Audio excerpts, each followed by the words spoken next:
the middle part of my career was about winning, was about that tiny fraction of a second that can make the difference between winning and losing, and how every day you need to show up, turn up, and talk about incremental gains, and that 1% that's going to make the difference, and how hard you can work in that moment.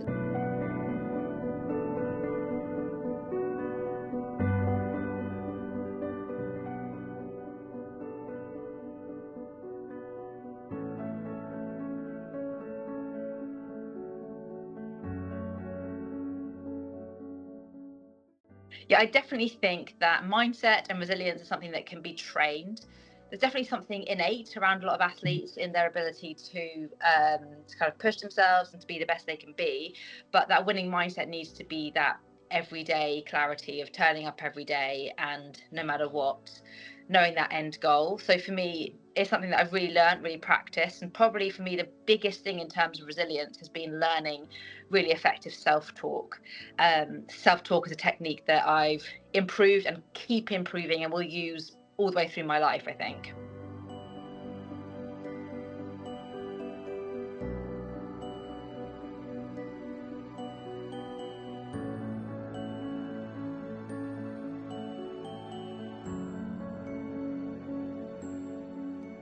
I think it's really interesting because when I was in my 20s and when I won in London and Rio, I definitely wasn't about breaking the mold. I wasn't interested in doing anything differently. I was really towing the line and doing what I was told.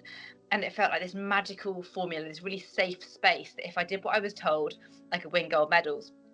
And then when I had a family, I think that really changed my mindset because I was suddenly presented with barriers and people telling me, I can't do this thing now, or that just isn't for you, or just this automatic assumption that my drive, ambition, my goals had changed because my life circumstances had changed. And actually, I found myself a more motivated person, a better parent, a more energized person when I had rowing running alongside family life. And so yeah, it was the first time actually, and I was probably into my 30s, that I actually ever considered challenging a system. And it's something I wouldn't have done when I was younger.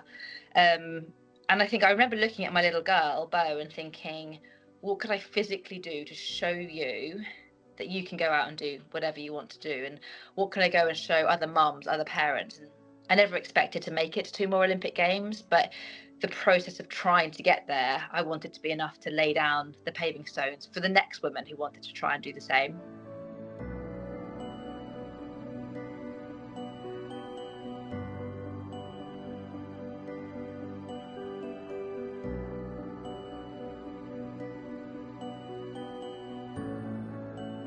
I always really strongly believe there was one definition of success, especially as the Olympian, getting there and winning a gold.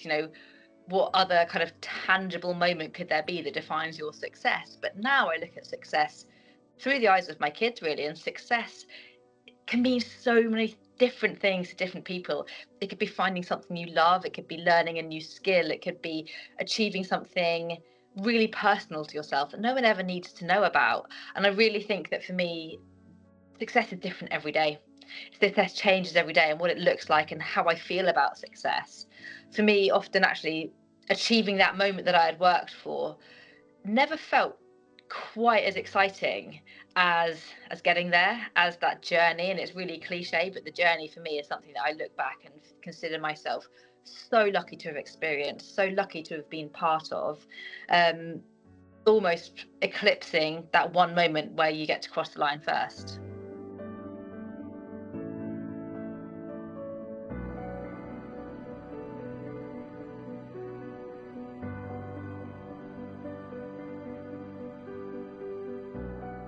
I think that the most fundamental thing around following your dreams, especially when you've had kids, is that you're never pigeonholed, that you don't do it to yourself, you don't limit yourself in your own expectations, but the people around you never just make assumptions. I really believe that choice is so freeing. Not everyone will choose to go back to sport, not everyone will choose to go back to work or back to their hobbies.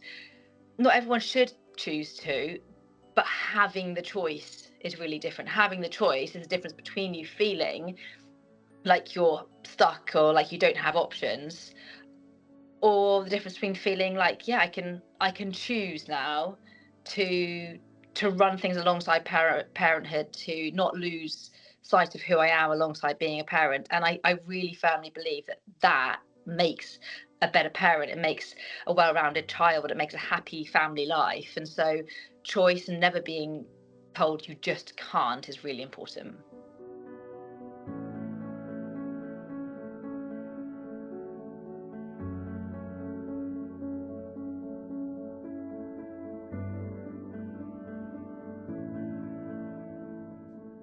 Yeah, I think after London, winning at a home games, being the first gold for Team GB, it seemed like this moment that was too big to ever be beaten. But for me, I knew I really wanted to go on and win again in Rio. It just felt like this. I had to back up that win with another. But that meant 4 years stretching out ahead of us, where we'd gone from underdogs to having the targets on our backs. You can only win quietly once. And so the pressure was going to be huge over the next 4 years. So dealing with pressure, dealing with trying, the whole world watching and waiting and trying to beat us, and having to find new ways of winning. So we worked with the team around us. We worked with psychologists, nutritionists, scientists, weights coaches, using the team and utilizing the people around us far more than we did in the 4 years before us. And I think really understanding the relationships that we have around us, so that 4 years later we showed up in Rio, and when we sat on the start line, we knew there was nothing else we could have done. We had left no stone unturned.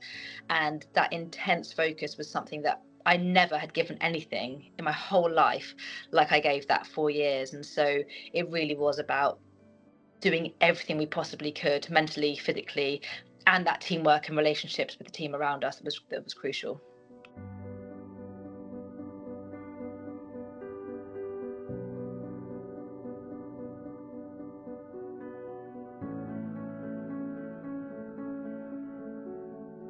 Yeah, 4 years is a really long time. And I think lots of people look at Olympians and they assume that they're always motivated and they're always excited for their goal. But the reality is they're really not. And there are so many days where you wake up and you can't face training that day. Your hands have got blood blisters, your body's aching, and you've got 3 long sessions to get through that day. And I would always tell myself that while I've been sleeping, all my biggest rivals, the Australians, the New Zealanders, they've all been training while I've been asleep. And so when they go to bed, it's my opportunity to train harder than they have. So really that fierce competitive spirit is what kind of drove me over that 4 year cycle.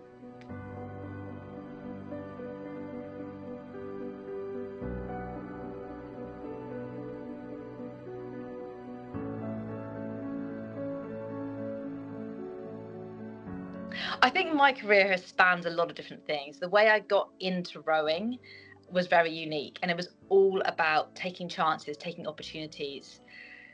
Then the middle part of my career was about winning, was about that tiny, tiny fraction of a second that can make the difference between winning and losing, and how every day you need to show up, turn up, and talk about incremental gains, and that 1% that's going to make the difference, and how hard you can work in that moment and how you can do that day in, day out. So it goes from taking chances to working hard and being the best in your field.